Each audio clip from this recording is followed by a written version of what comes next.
हम सबको इकट्ठे मिलके ही केसेस भी कम करने हैं और ये भी कोशिश करनी है कि हॉस्पिटल की जो फैसिलिटीज़ हैं वो ऑप्टिमली यूज़ हों।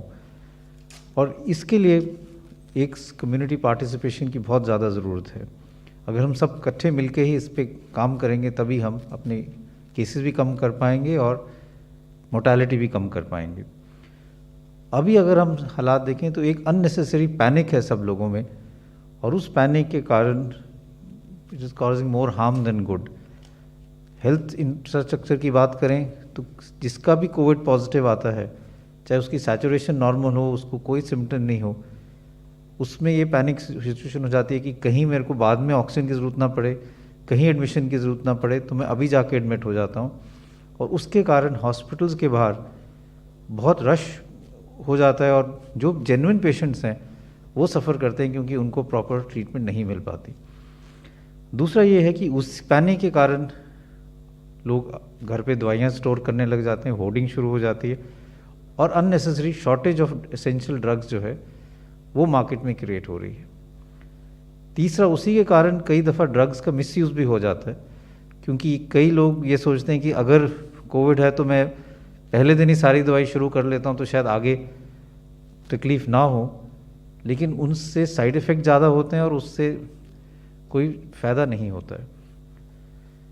उसी के साथ साथ कई लोग ये सोचते हैं कि अगर मैं ऑक्सीजन घर पे रख लूँ और ऑक्सीजन लगाना शुरू कर लूँ पहले ही, तो शायद मेरे को आगे ऑक्सीजन की ज़रूरत नहीं पड़ेगी। ये सब गलत धारणाएं हैं और यही मैं क्लैरिफाई करना चाहूँगा।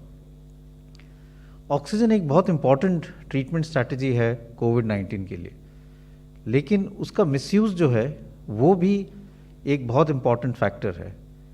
अगर हम ऑक्सीजन सैचुरेशन की बात करें, जो हम सब लोग रेगुलरली अब देख रहे हैं, पल्स ऑक्सीमीटर लगा के जो एक छोटा सा डिवाइस हम अपने उंगली पे लगाते हैं, तो उससे हम ये देखते हैं कि अगर हमारी सैचुरेशन 94, 95, 96 है या उससे ज़्यादा है, तो उसका ये मतलब है कि अब हमारे बॉडी में, शरीर में ऑक्सीजन की जो ब्लड में ऑक्सीजन है वो सफिशेंट है और इससे हमें घबराना नहीं चाहिए। हमारे सब टिश्यूज़ को, चाहे हम ब्रेन की बात करें, किडनी की बात करें, लिवर की बात करें या और किसी ऑर्गन की बात करें, enough oxygen is reaching these organs.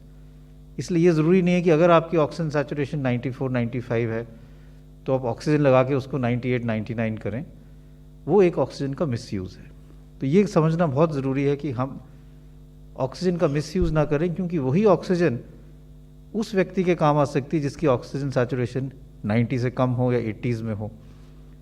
तो एक तो मैं ये कहना चाहूँगा कि ऑक्सीजन की जो जुडिशियस यूज़ है, जब किसी व्यक्ति की सैचुरेशन 93 से कम हो, इससे पहले जब हम लोगों को ऑक्सीजन थेरेपी देते थे, लॉन्ग टर्म ऑक्सीजन थेरेपी जो हम कहते हैं, जिनको ब्रोंकाइटिस है, फेफड़े ख़राब है, वो अपना सैचुरेशन 88, 90 पे भी ठीक काम चल जाता था, 92 पे भी उनको ऑक्सीजन कॉन्सेंट्रेटर के साथ काम चल जाता था और ठीक रहते थे। इसलिए ये पैनिक की ज़रूरत नहीं है कि हमें ऑक्सीजन सैचुरेशन हमेशा ही 95 रखनी चाहिए। अगर आपकी ऑक्सीजन सैचुरेशन 92, 93 है तो भी it is all right, but हम यही चाहते हैं कि एक बफर हो, जिससे ऐसा ना हो कि एकदम कम हो जाए और आपको हॉस्पिटल में पहुंचने में देरी हो जाए। इसलिए अगर आपकी सैचुरेशन 94 से ज़्यादा है, आप बिल्कुल ना घबराएं, ऑक्सीजन की कोई ज़रूरत है। उससे कम हो रही हो तो अपने डॉक्टर से संपर्क करें और अगर ज़रूरी लगता है तो हॉस्पिटल ज़रूर आएँ।